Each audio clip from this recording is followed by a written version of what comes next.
Bangladesh versus Pakistan Dutch Bangla Bank first 20 match live from Mirpur Stadium.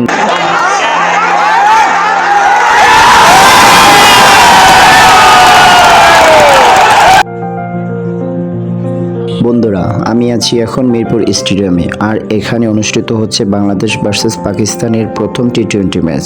আপনাদের জানাবো আমার জীবনের প্রথম স্টেডিয়ামে আসার অভিজ্ঞতা। আশা করি ভিডিওটি সম্পূর্ণ দেখবেন। এই ভিডিওর মাধ্যমে জানতে পারবেন আপনারা স্টেডিয়ামে আসলে আপনার করণীয় কী এবং কি নিয়ে আসতে পারবেন। তাই কথা না বাড়িয়ে মূল ভিডিও শুরু করি। বর্তমানে স্টেডিয়ামের ভিতরে বাহিরের খাবার নেওয়ার অনুমতি দিয়েছে। জানি না কতদিন আমরা রাখতে পারবো সরকারের দেয় এই অনুমতির সুফল। কেননা দেখলাম টিকিটের অনলাইনের কপির পেপার দিয়ে কিছু মানুষ শিশুসুলভ আচরণ করেছে। ছোটবেলায় পেপার দিয়ে বিমান বানানোর অভিজ্ঞতাকে কাজে লাগিয়ে স্টেডিয়ামের মধ্যে বসেই বিমান বানায় এবং মাঠের ভিতরে পাঠায় পাকিস্তানের খেলোয়াড়দের জন্য, যাতে খেলা শেষ করার আগেই পাকিস্তান চলে যায় আমাদের কাপ দিয়ে।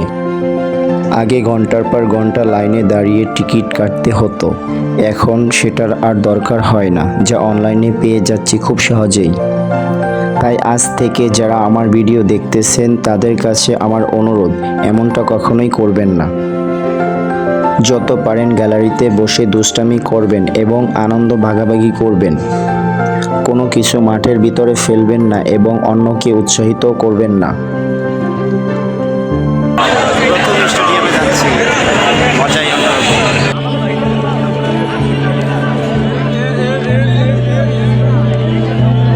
মাঠে ঢুকতে হলে আপনাকে নিয়ে আসতে হবে টিকিটের কপি, যা মোবাইলে দেখালেও হবে।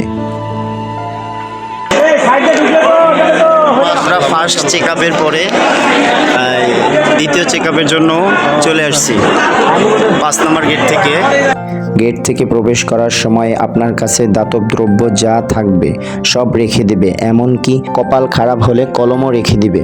তাই যা দরকার নাই তা নিয়ে আসবেন না। বাহিরের খাবার নিয়ে আসলে ভালো, না আসলেও সমস্যা নাই, ভিতরের দাম একটু বেশি হলেও পাওয়া যায়। কিন্তু ক্ষুধা সহ্য করে একটু পরে কিনলে 150 থেকে 200 টাকার খিচুড়ি বা বিরিয়ানি 50 টাকাতেও পাওয়া যায়। এমন সব কিছুই সম্ভব স্টেডিয়ামে। এক বোতল পানির দাম 400 টাকা, আবার বিরিয়ানির প্যাকেট 50 টাকা। মাঠে পাওয়া যায় পানি, আইসক্রিম, চা, কফি, চিপস, বার্গার, খিচুড়ি, বিরিয়ানি সহ নানান জাতের খাবার।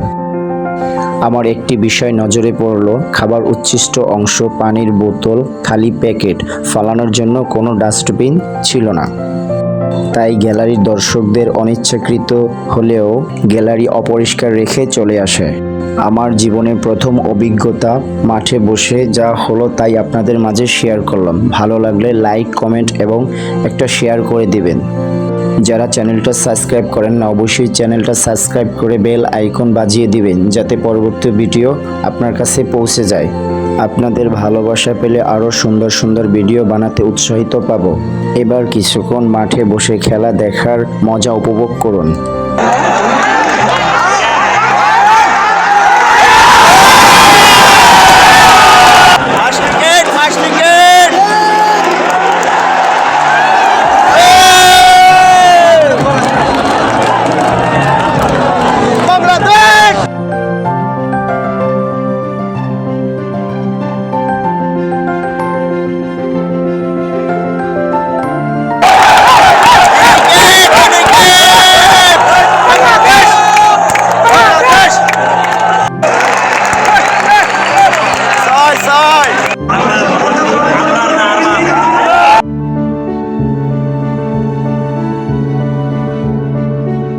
প্রথম ওভারে একটা ক্যাচ মিস হলে খুব কষ্ট লাগে, কিন্তু মুস্তাফিজের কাটার আর তাসকিনের স্পিডে 110 রানে পাকিস্তান অল আউট হয়ে যায়।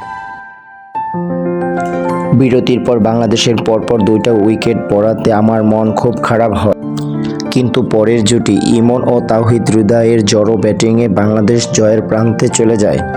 2-1বার পাকিস্তানের পতাকা দেখা গেলেও পরে আর একবারও দেখা যায়নি। বাংলাদেশের জয় নিশ্চিত মনে করতেই দর্শক কিছু নেমে চলে যায়। খেলা শেষ হলে দর্শক যে যার মতো করে ছবি, সেলফি তোলার জন্য খুব ব্যস্ত হয়ে পড়ে। আমরাও কিছু ছবি তুলে মাঠ থেকে বের হয়ে আসি। আমার মাঠে বসে বাংলাদেশ বনাম পাকিস্তানের প্রথম টি-20 খেলা দেখার অভিজ্ঞতা আপনাদের জানালাম। আশা করি খুব ভালো লেগেছে। আজকের ভিডিও এ পর্যন্তই। আশা করি আপনারা ভালো থাকবেন। আমার জন্য এবং আমার পরিবারের জন্য দোয়া করবেন। আমি যেন সুস্থ থেকে আপনাদের জন্য গঠন ও সুন্দর তথ্যমূলক ভিডিও দিতে পারি, সেজন্য দোয়া করবেন। পরবর্তী ভিডিওর অপেক্ষায় রেখে আপনাদের কাছ থেকে বিদায় নিলাম। আসসালামু আলাইকুম। দেখা হবে, কথা হবে পরের ভিডিওতে।